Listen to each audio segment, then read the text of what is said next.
नासिक के एक किसान ने अपने टमाटर की खेती में टीसीबीटी फार्मूलों और सोल के उत्पादों का उपयोग करके 6 एकड़ में इस वर्ष 80 लाख रुपए का टमाटर निकाला है।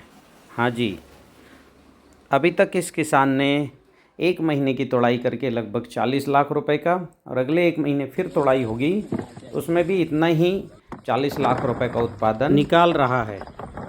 नासिक का यह किसान है नितिन जी। नितिन जी पूरे वर्ष में केवल एक ही फसल लेते हैं, टमाटर की खेती।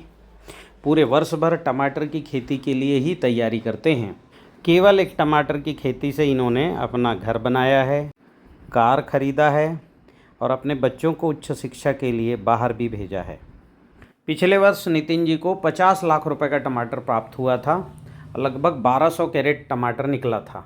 इस वर्ष इन्होंने टीसीबीटी फार्मूलों और सोल के उत्पादों का उपयोग करके लगभग 1500 कैरेट टमाटर इनके खेत में निकल रहा है।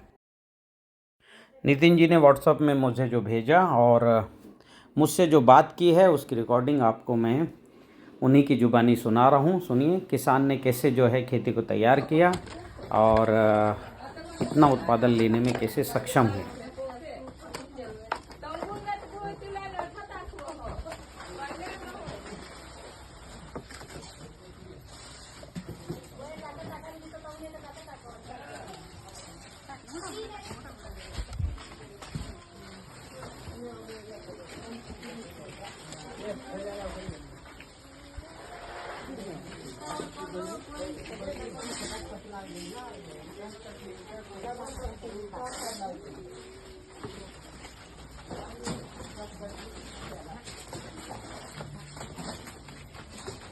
ये देखिए गुरुजी, ये चावल का तूस उसके ऊपर डाल के, और ये 55 ट्रॉली का पूरा गोबर यहाँ फैलाया है, और ये भक्षक सीरीज तैयार करके उसके ऊपर चलाने का काम चल रहा है। ये कंपोस्ट खाद बनने के बाद इसमें सोल के उत्पाद, गोवर्धन खनिज खाद और ये महिराजा, भूमि धन और जंगल जीवाणु, ये सब उत्पादों को मिला करके खाद तैयार किया गया। अग्निहोत्र के लिए देसी गाय के गोबर के कंडे तैयार किए गए और ठीक सूर्योदय सूर्यास्त में नियमित खेत पर अग्निहोत्र किया गया। चूँकि इनको भस्म ज़्यादा बनाना था तो इन्होंने अग्निहोत्र पात्र के ऊपर कंडों की मात्रा बढ़ा दी और ठीक सूर्योदय सूर्यास्त में घी चावल की 2 आहुति अग्निहोत्र पे दिया गया और तैयार भस्म को खेतों में भुरकाव कर दिया गया। 6 ड्रमों में जैव रसायन बनाए गए।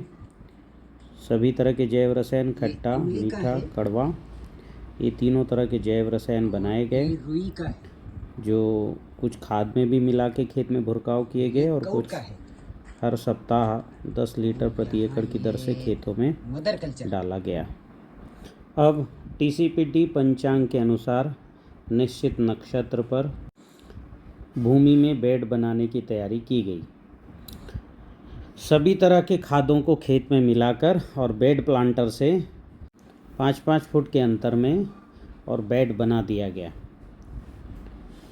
बेड बनाने के बाद बेड के ऊपर ड्रिप बिछाई गई और ड्रिप बिछाने के बाद प्लास्टिक मल्चिंग से बेड को ढक करके और उनमें पौधे से पौधा 10 इंच की दूरी पर एक एक पौधा लगाने के लिए छेद कर दिए गए। अब नर्सरी की तैयारी।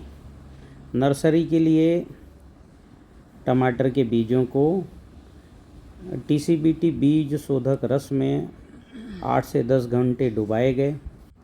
फिर कोकोपीट को पानी में डुबाकर पीएच मीटर से नॉर्मल पीएच देख करके फिर इस कोकोपीट को ट्रे में डाल दिया गया और एक एक बीजों को निश्चित नक्षत्र पर ट्रे में लगा दिया गया।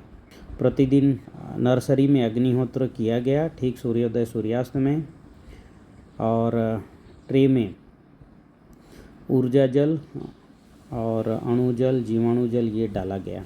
बीजों की सुरक्षा और पौधों की सुरक्षा के लिए चारों तरफ ग्रीन नेट लगा दिया गया ताकि पौधों का ग्रोथ अच्छा हो और उनको समय समय पर ऊर्जा जल, अणुजल, जीवाणु जल, जैव रसायन इसका स्प्रे और बौछार हर दूसरे दिन किया गया। पौधे तैयार होने के बाद उनको खेत में लगा दिए गए। लगाने के बाद अमावस्या के आसपास 2 बार ऊर्जा जल, अणुजल, फसल घुट्टी, जैव रसायन ये दिए गए और नैनो पार्टिकल NPK, नैनो खनिज एडवांस इसका स्प्रे किया गया। हर पूर्णिमा जीवाणु जल, अन्नद्रव्य रसायन, भस्म रसायन, अणुजल, जैव रसायन ये जड़ों पे चलाया गया और नैनो पार्टिकल NPK, नैनो खनिज एडवांस और नैनो एनर्जी इसका स्प्रे किया गया। फल बनने की अवस्था में जड़ों में 2 kilo calcium strong, 1 litre OKP और 2 किलो सुपर सॉइल का घोल बनाकर जड़ों में अतिरिक्त दिया गया। फसलों के संपूर्ण विकास के लिए प्रतिदिन धरती माता से प्रार्थना, पंच महाभूतों से प्रार्थना, सिंचाई करते समय गंगा माता से प्रार्थना की गई कि हे माता यह भूमि मेरे टमाटर के फसलों के पोषण के लिए कृपया आप अपनी शक्ति प्रदान करें। हे ईश्वर इस कार्य में मेरी सहायता करें। मिट्टी की ऊर्जा पॉजिटिव होने और पंच महाभूत पूर्ण होने से यह उपज दिखाई दे रहा है। यदि हमारी भूमि सजीव हो और सकारात्मक हो तो ऐसी ही उपज आती है। बहुत बहुत धन्यवाद।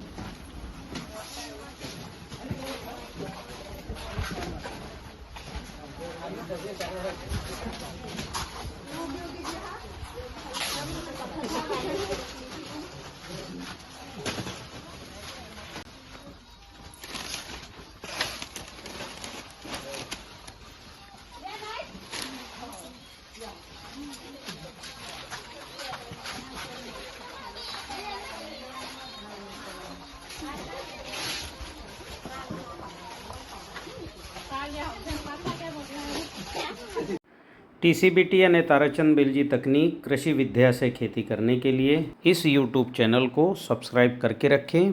कृपया शेयर करें और लाइक भी करें। अपने मित्रों को, परिचितों को यह YouTube चैनल का लिंक भेजें।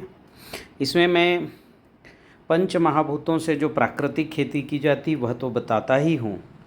आधुनिक खेती में, रासायनिक खेती में जिन भी समस्याएं आ गई हैं, ऐसी बहुत सी समस्याएं हैं, फंगस की, वायरस की, रस शोषक कीटों की, खरपतवार की, उसको भी कैसे ठीक करना, यह भी प्राकृतिक विधि से मैं आप सब किसानों को सिखाता हूं। तो कृपया इस चैनल को ज़रूर सब्सक्राइब करें और शेयर भी करें। बहुत बहुत धन्यवाद।